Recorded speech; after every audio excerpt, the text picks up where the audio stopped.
Assalamualaikum warahmatullahi wabarakatuh. Perkenalkan, nama saya Civi Vanalionti.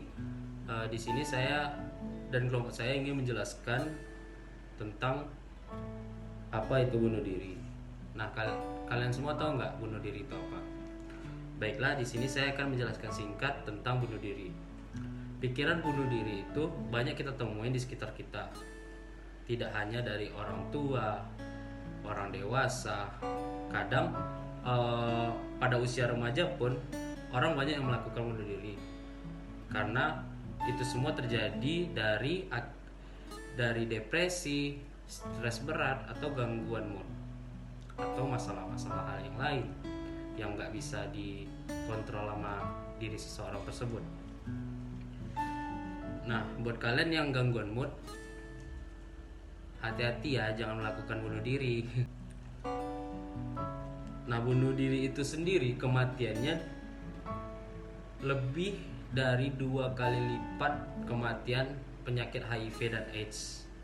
Pada umumnya orang-orang hanya tahu bunuh diri itu terjadi karena psikologisnya yang lemah. Padahal survei data yang saya temukan bahwa 60% dari kematian bahwa 60% dari kematian bunuh diri itu terjadi dari gangguan mood. Maka dari itu di sini saya dan kelompok saya ingin membahas tuntas tentang Selanjutnya, siapakah yang berpotensi untuk bunuh diri?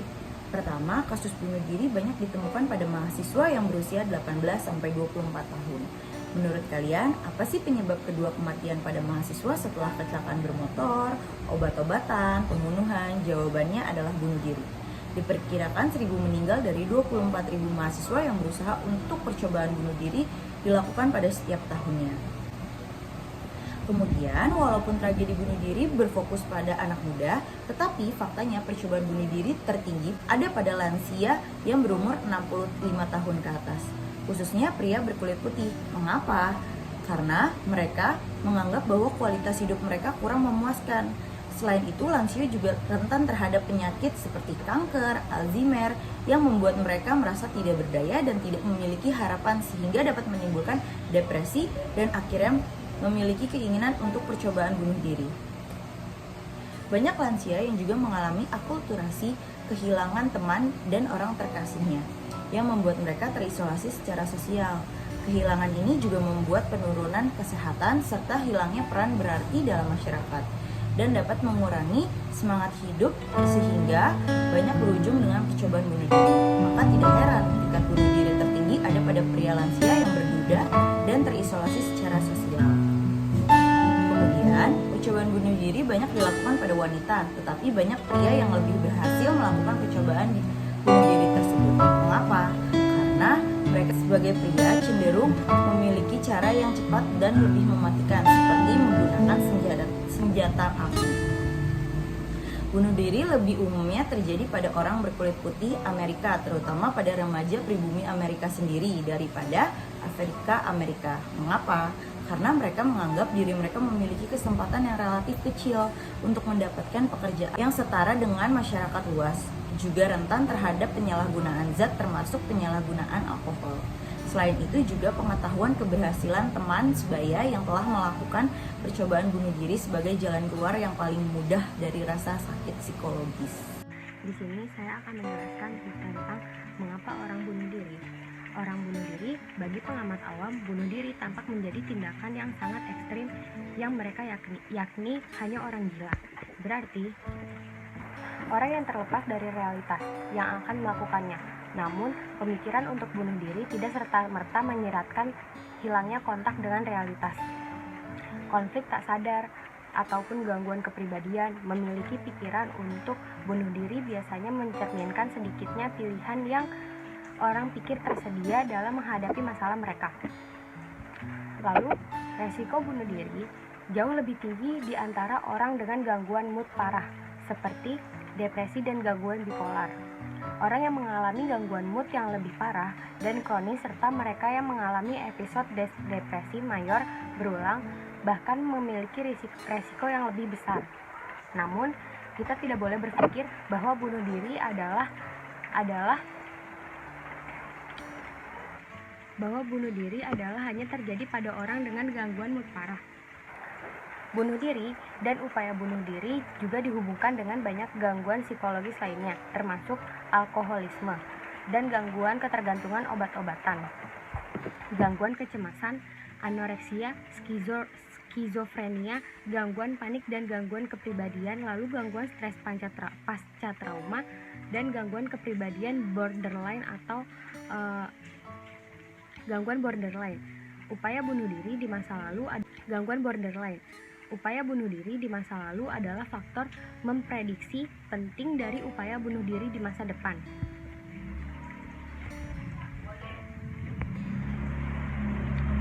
Yang selamat dari upaya bunuh diri tetapi menyatakan pada orang lain bahwa mereka harap mati saja, cenderung akan kembali berusaha dan berhasil melakukan apa yang mereka lakukan dari sebelumnya, menunjukkan sikap ambivalent terhadap upaya bunuh diri yang mereka lakukan.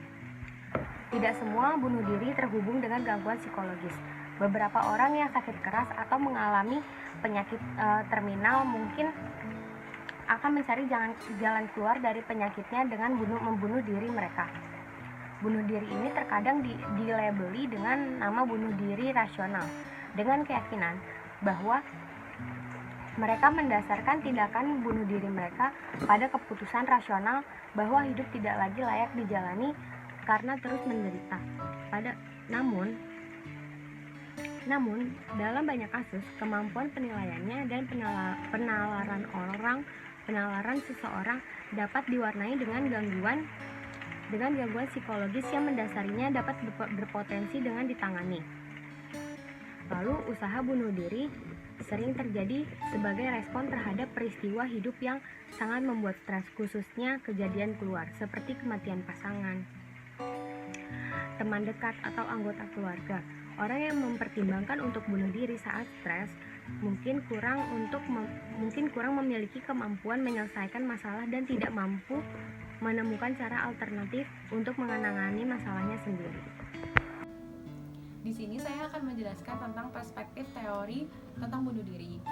Pada awal abad 19, Emily Durkheim menjelaskan bahwa orang-orang dengan anomi yang merasa tersesat, tanpa identitas, atau merasa tidak ada pegangan, ini lebih cenderung akan melakukan tindakan bunuh diri. Kemudian, menurut Schneidman, dia mengatakan bahwa orang-orang melakukan tindakan bunuh diri ini dengan harapan sakit-sakit psikologis yang dideritanya ini akan hilang karena dia merasa tidak ada jalan keluar lain. Kemudian, teoretikus sosial kognitif menjelaskan bunuh diri ini dapat dimotivasi oleh ekspektasi pribadi, di mana bunuh diri ini menurut mereka bunuh diri ini dapat menyelesaikan masalah diri sendiri atau masalah orang lain. Dalam artian ketika dia melakukan bunuh diri, pikirannya dia berekspektasi bahwa oh ya udah orang ini nggak perlu mengkhawatirkan saya lagi, seperti itu. Kemudian faktor-faktor biologis yang terjadi dalam tindakan bunuh diri ini ada berbagai macam.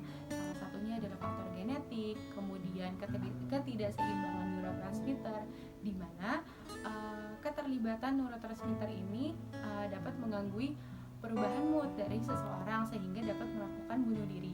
Kemudian tindakan bunuh diri ini sendiri menurut para tokoh merupakan tindakan yang dilakukan karena merasa tidak ada jalan lain dan diharapkan setiap masalah yang dideritanya itu atau sakit-sakit psikologis yang dideritanya ini akan hilang. Seperti itu. Faktor-faktor biologis juga menjadi peranan penting dalam bunuh diri. Faktor-faktor ini bisa juga dari genetik dan ketidakseimbangan neurotransmitter yang melibatkan pengatur mood, yaitu serotin. Karena serotin berhubungan dengan depresi. Adanya hubungan serotin dengan depresi ini tidak lagi mengejutkan, karena serotin ini bertindak untuk membatasi atau menghambat aktivitas sistem saraf, sehingga mungkin penurunan aktivitas serotin itu dapat menyebabkan disinhibition atau pelepasan perilaku impulsif yang berbentuk tindakan bunuh diri pada individu yang rentan. Gangguan mood pada anggota keluarga dan orang tua yang bunuh diri juga dihubungkan dengan risiko bunuh diri. Bunuh diri seringkali dimotivasi oleh keinginan untuk melepas dari rasa sakit emosional yang tak tertahankan. Berikut ini saya akan menjelaskan tentang pencegahan bunuh diri.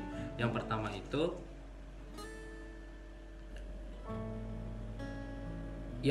itu buatlah seseorang tersebut menjadi terbuka.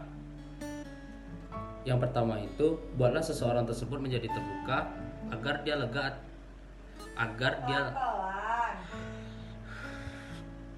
Yang pertama itu buatlah seseorang tersebut menjadi terbuka kepada kita.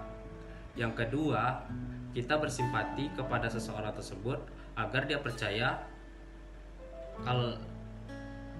Yang kedua, kita bersimpati kepada seseorang tersebut agar dia percaya terhadap kita. Yang ketiga, kita memberikan solusi atas permasalahan dia tersebut atau mencari jalan keluar lain walaupun permasalahan tersebut gak ada jalan keluar. Setidaknya kita memberikan pemikiran yang lebih baik kepada seseorang tersebut. Yang keempat,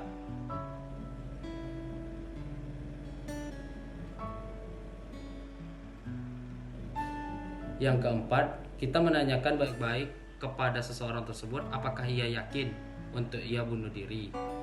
Yang kelima, kita mengajak seseorang tersebut untuk berkonsultasi.